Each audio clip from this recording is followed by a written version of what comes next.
Well, one of the arguments for the Olympics is that we would get a lot of infrastructure money in Chicago from the federal government. Well, that I depends have no on. idea if that's valid, but I would be interested in what you think. Well, I'm no expert on Olympic financing or public infrastructure financing. What I do know is that the experience of many other towns, the most recent is London, albeit a different political system, has been very negative. London ended up billions of dollars in debt as a result of its most recent Olympic venture.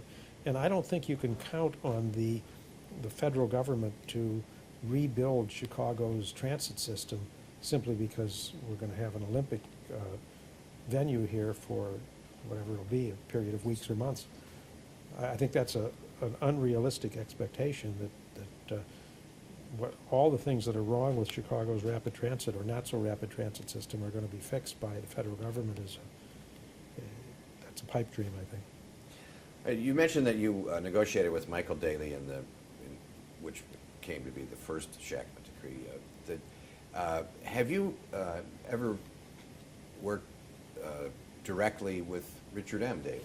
No, I have not. I spoke to him once years ago about my son was then a student at the lab school at the University of Chicago, and Richard M. Daley was the state's attorney. And my son had some issue of concern to him. So he called up Richard M. Daley, who took the call and listened to whatever my son had to say on the issue that was of concern to him. I can't remember what it was at this point. But some issue that a teenager thought the state's attorney should know about. And Richard M. then called me and said, I had a nice conversation with your son. I just thought I'd tell you about it. And that's the only time I've talked to him. Oh, and your son was a teenager at the time? That's correct. All right. What do you think that, with Richard J. Daley, what his greatest strength was? And I think you mentioned it, but I think, which was finance, but I'd like to talk about his greatest strength and his greatest weakness. So let's take it positive first. Well, the positive is I think he was a first-rate public administrator, albeit of another era, and albeit that part of that administration was based on patronage. I think he had standards for public projects. I think he had, for the most part, good staffing, good people who worked for him. And I think he was committed to trying to create a viable, positive city for the people who lived in it. On the downside, I think he was woefully out of touch with the African-American community in the city, did not understand the discrimination that they were subjected to, and tolerated in the form of Hanrahan and others in terms of police practices that were anti-black and discriminatory, a whole bunch of bad behavior.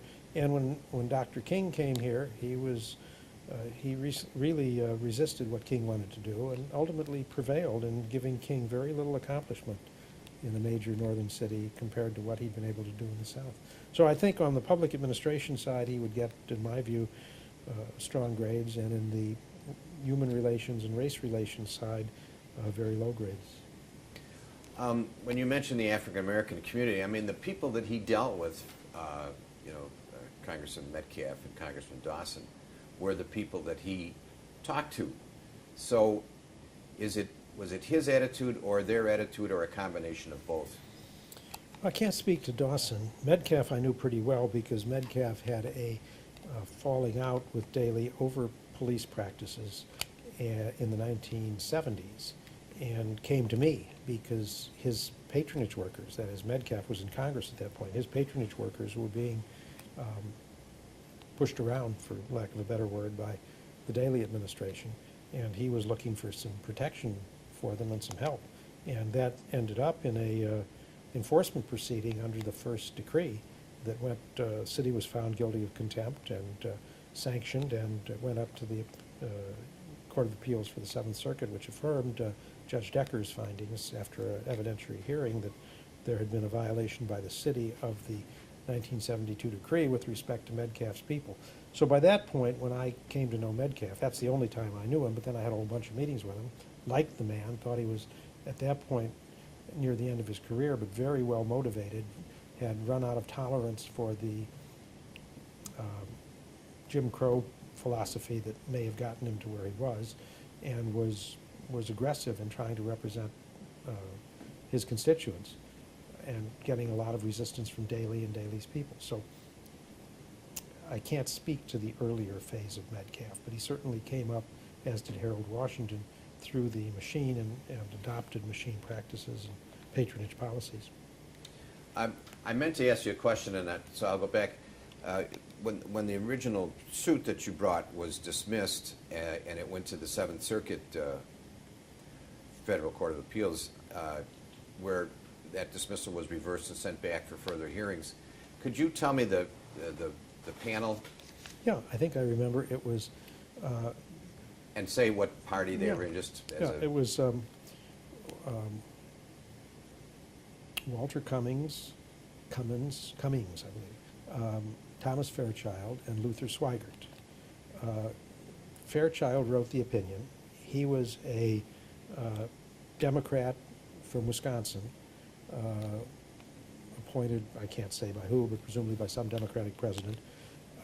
Cummings was also, I believe, a Democrat, and I don't remember Swigert's political party. Swigert dissented, and he was a very good judge. No one would have suggested he dissented on political grounds, but he just didn't think federal courts should get involved in overseeing the employment systems of municipalities.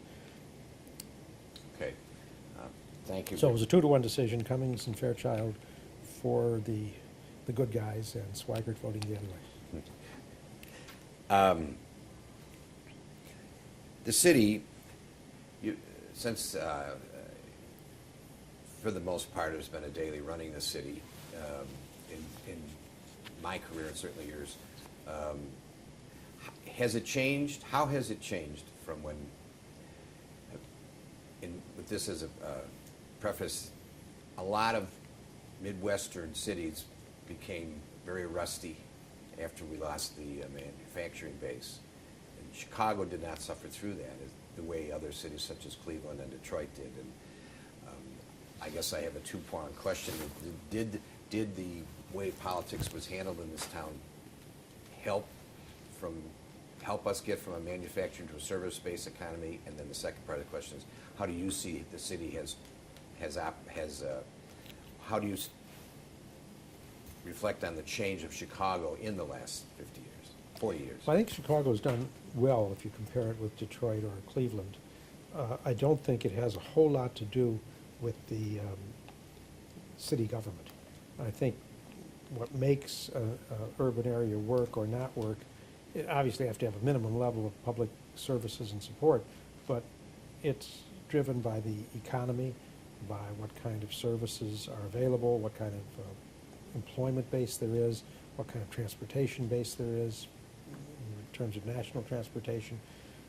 Chicago has undergone positive, not consistent, and here I think you have to draw a distinction between the city of Chicago and the metropolitan area, because the city of Chicago has gradually eroded in terms of population and in terms of tax base, and the metropolitan area has grown significantly in the suburbs in terms of population and tax base. That has generated a support for the city and the suburbs that is substantial, but it's not because the city does or doesn't have a patronage system or does or doesn't have a Daley as mayor. It's because the overall economic growth of the area has been positive and has been a net generator of jobs and a transportation system on a countywide, metropolitan area-wide basis, metropolitan transit basis. So I think Daley and the Daleys are largely, they're not irrelevant to that. That would be false. But they are not the authors of the relatively good state in which the metropolitan area finds itself. That's a product of the population base, the employment opportunities, the jobs which are not created by the city. And in my experience, although I only see the cases that are distress cases, but in my experience dealing with the city, it's an impediment to getting things done very often. When you have a developer who would like to develop a parcel of land and the city, let's say, has a duty to clean up the parcel of land, but they drag their feet on cleaning it up and they don't get it done when they should get it done, and then they give the developer a hard time over his complaints that the city isn't living up to its obligations. That's the kind of problem that I get involved with. And in that respect, the city government often is not very responsive, even to its own best interest in getting economic development promoted. Along those lines, some people argue that geography is dominant, and Chicago's geography being in the central position in the country and being on Lake Michigan is the most dominating reason for its continued success, whereas Detroit is way north, and Cleveland is... Cleveland depended on a lot of Rust Belt industries that are Right. gone. Chicago was never that Rust Belt oriented once you got past the stockyards era, and that's a long time ago. and O'Hare Airport. Big revenue producer, centrally located. I mean, when we were young, you went to Midway, and once the jet plane showed up, Midway stopped being significant. Yeah, although living in Hyde Park, I use Midway more than I use O'Hare, and I prefer it. Well, yes.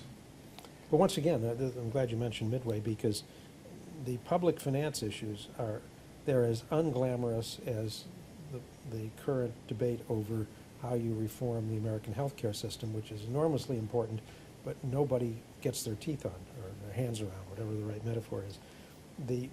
The sale of public assets has been how the Daley administration has financed the level of public improvement you've seen. They sold the parking meter system, yielding a great backlash, to a private owner.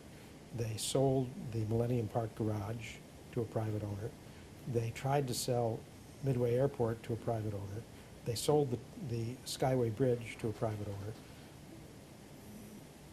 And they have set in motion a process of selling off public assets to get, in my view, relatively short-term benefits to relieve financial pressures of the city without taking account of the long-term negative implications.